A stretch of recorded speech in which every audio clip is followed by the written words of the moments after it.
लला तेरी अबे उमर वारी वे उखरे न दूध के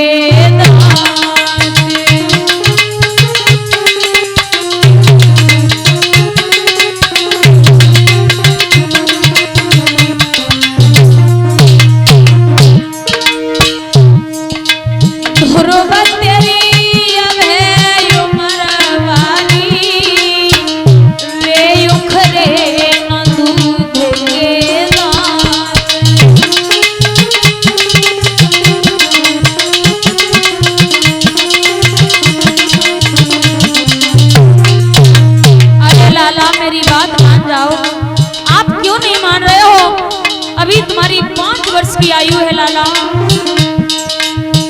5 वर्ष की उम्र तुम्हारी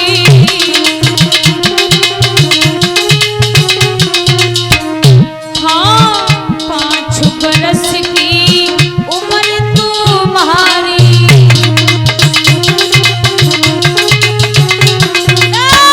बन में खाई जाए शेर शिकारी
भक्तों महारानी सुनीति ने लाला ध्रुव को बहुत समझाया, लेकिन भक्तों बाल हट के कारण ध्रुव नहीं माने, क्योंकि 3 हटें होती हैं, बाल हट, राज हट और त्रिया हट।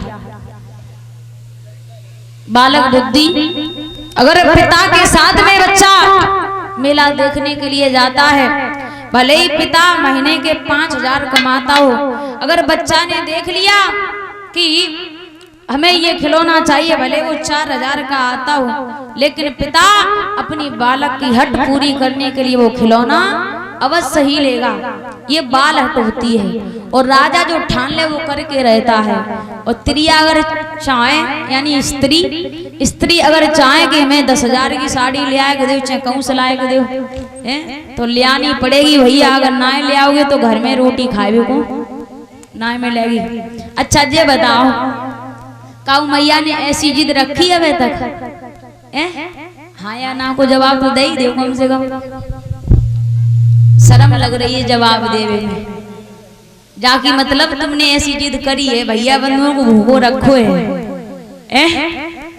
अच्छा भैया तुम ही बता दो, को अपनी बहू से गुस्सा रहे, कबू लड़ाई भाई घर में? जा मामले में ना है भाई, और मामले में नहीं है। अच्छा बहुत बढ़िया काम है यहाँ को। देखो मैया कितनी समझदार है, अपने पति से बिल्कुल लड़ती भी नहीं है।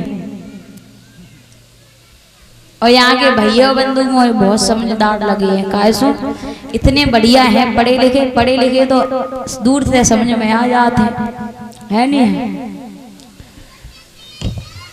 देखो जिस घर में लड़ाई ना होती हो वह घर देवी और देवता के समान, वो स्त्री वो पुरुष देवी देवता के समान हो जाते हैं, क्योंकि समझदारों में कभी लड़ाई नहीं होती है। और पति पत्नी के बीच में लड़ाई ना हो, ऐसे तो भगवान हो। देखो लक्ष्मी जी के बीच में और भगवान भोले बाबा और क्या नाम मैया पार्वती के बीच में लड़ाई होती रहती थी। लक्ष्मी जी नारायण से लड़ती रहती थी और भगवान भोले बाबा अपनी पत्नी को समझाने में लगे रहते। ये हमेशा जो पार्वती थी अपनी पति से कुछ ना कुछ पूछती रहती थी। कुछ अगर उन्हें समझ में ना आए बड़े प्रश्न किया करती थी कि भगवान का अवतार क्यों हुआ, ये कहाँ जा रहा है, ये कौन है, हर एक बात पे पूछती रहती थी। भगवान भोले बाबा जवाब दे देते थे और जिस दिन जवाब नहीं दिया उस दिन नाराज। तो पति पत्नी के बीच में लड़ाई होती रहती है। देखो आपने सुना भी होगा मध्य प्रदेश के एक संत हुए जिनका नाम है तुकाराम जी। बहुत अच्छे संत हुए, उनका वर्णन जो पुस्तकें होती उनमें भी आता है। तुकाराम जी के घर में एक स्त्री थी, बड़ी चंचल स्वभाव की थी और ये हमेशा सत्संग में जाया करते थे। तो एक दिन तुकाराम जी की पत्नी ने कहा कि पूरे दिन सत्संग में बैठे रहते हो, कोई काम तो करते नहीं हो, दिन भर आराम से खाते हो, खटियां तोड़ते हो, एक काम करो खेत पे चले जाओ और गन्ना लेकर के आओ। सो एक बड़ी सी रस्सी दी और एक हसिया दिया और जवाब दिया गन्ना काट के लाओ। उसी समय तुकाराम जी गन्ना काटने के लिए खेत पे पहुंचे, बहुत बड़ी गठरी बनाई और सिर पे रख कर के जब गांव लौट रहे थे तो रास्ते में बच्चे मिल गए। बच्चों ने कहा भैया तुकाराम जी एक गन्ना मुझे दे दो, तो उन्हें पकड़ा दिया। दूसरे बच्चे ने कहा मुझे भी एक गन्ना चाहिए, तो उसे पकड़ा दिया। जितने बच्चे रास्ते में मिले सबको एक एक गन्ना बांटते गए। घर पहुंचे तब तक उनके पास में एक गन्ना रह गया था। अब तुकाराम जी की पत्नी कहने लगी कब से गए हो, तब से एक ही गन्ना लेके आए हो। जवाब दिया क्या करें, बच्चे मिल गए रास्ते में, उन्होंने मांगा तो हमने दे दिए। तो बड़े प्यार से तुकाराम जी की पत्नी ने वो गन्ना लिया और जवाब दिया लाओ जो गन्ना हमें दो। गन्ना ले लिया और तुकाराम जी के कमर में मार दिया। और तुकाराम जी की कमर में जब गन्ना मारा तो गन्ना के दो टुकड़ा हो गए। अब तुकाराम जी सोचने लगे बाजी वाह, कहने लगे मतलब कि बताओ हमारी पत्नी कितनी अच्छी है जिसने हमारी कमर में गन्ना को मार करके दो टुकड़ा कर दिए। इसका मतलब यही है कि हमारी पत्नी अकेले गन्ना नहीं खाना चाहती है, गन्ना एक टुकड़ा ये खा लेगी, एक टुकड़ा मैं खा लूंगा। तो जहाँ पर ऐसा भाव हो जाता है, जहाँ पे एक व्यक्ति झुक जाता है, वहाँ पे लड़ाई नहीं होती है। वही समय पे तुकाराम जी वे दोनों गन्ना की टुकड़ा लेते और फिर अपनी पत्नी को मारते तो लड़ाई झगड़ा और बढ़ जाता। तो पति पत्नी के बीच में ऐसे ही लड़ाई होती रहती है हमेशा।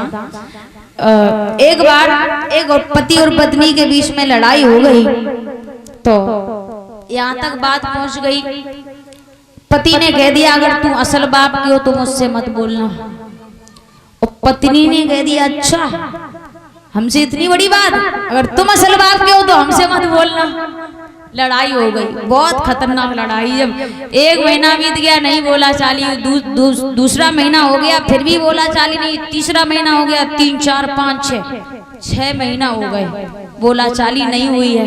देखो पत्नी जो थी वो सोचने लगी बताओ हमारे पति है, लड़ाई तो होती रहती है, तो हमें ही झुक जाना चाहिए। बोलने के लिए चली, पास में लगभग में थोड़ी दूर पे खड़ी हो गई, बोलने वाली थी, कुछ कहने ही वाली थी, तब तक वो बात बीच में आ गई, तुम असल बाप की हो तो मत बोलना।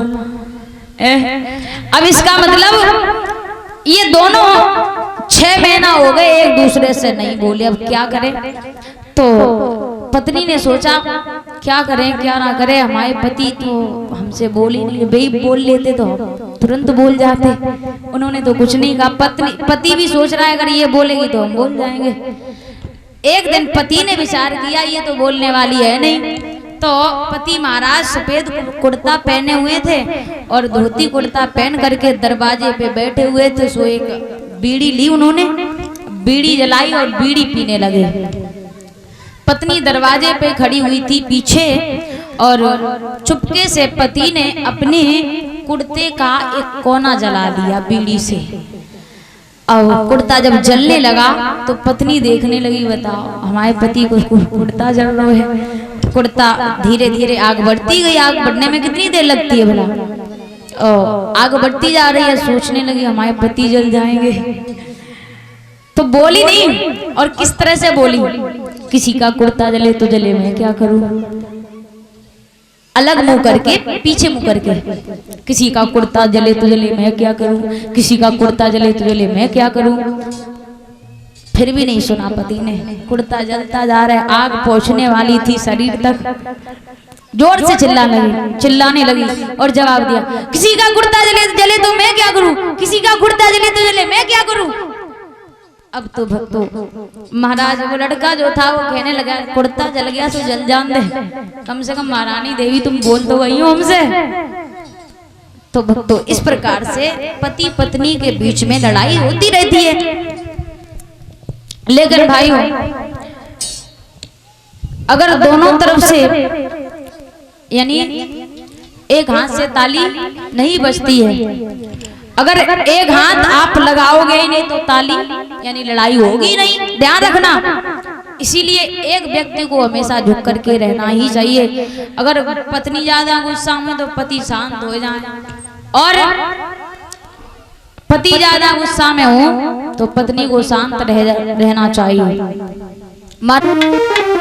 ध्रुव ने भगवा वेश धारण किया, पीले वस्त्र शरीर पे पहन लिए और अपनी मैया के अपने नन्हे नन्हे हाथों से चरण छुए हैं। चरण छूने के बाद में जब आगे बढ़े हैं, मैया से एक बात कही है ध्रुव ने, जिंदा मैया रहे तो फिर फेरी लगई फेरी,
अपनी मैया के चरण छू करके जब आगे बढ़े हैं, मैया सुनीति बिलकती रह गई, रोती रह गई।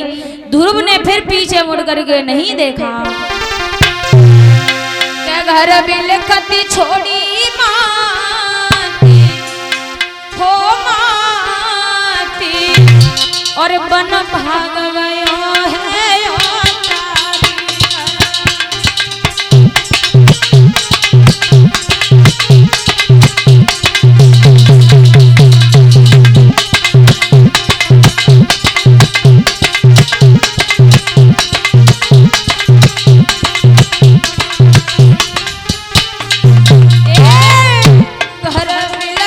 छोड़ी माँ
हुआ छोड़ा, फिर पीछे मुड़ करके भी नहीं देखा और जंगल में पहुंच गए। और इधर जैसे ही महाराज उत्तानपाद को ये खबर मिली, सिपाहियों को भेज दिया और जवाब दिया, चले जाओ हमारे पुत्र ध्रुव से कह देना राज में से चौथाई हिस्सा उन्हें मिलेगा, वापस लौट आए। सिपाहियों ने जैसे ही ध्रुव से कहा, ध्रुव बेटा तुम लौट जाओ, तुम्हारे पिता राज में से चौथाई हिस्सा तुम्हें देंगे। जैसे ही ये कहा तो ध्रुव महाराज कहने लगे, बाजी वाह प्रभु, आपके नाम में इतनी बड़ी शक्ति होती है। मैंने आपके नाम से 2-4 कदम घर से बाहर क्या रखे कि मुझे राज में से चौथाई हिस्सा मिलने लगा। नाजी माँ, मैं तो राज में वापस नहीं जाऊंगा, मैं तो बन ही जाऊंगा। बन जाने के यहाँ पर 2 अर्थ हैं, एक तो जंगल यानी बन जाएंगे, और दूसरी बात भगवान को पाकर बन जाएंगे ध्रुव। महाराज ध्रुव ने कहा मैं तो बन ही जाऊंगा, नहीं माना। सिपाहियों ने लौट करके कहा, महाराज उत्तानपाद से जवाब दिया, महाराज आपका बेटा ध्रुव नहीं लौट करके आ रहा है, वो तो जंगल जाएगा, वो नहीं मानेगा। आज उसी समय महाराज उत्तान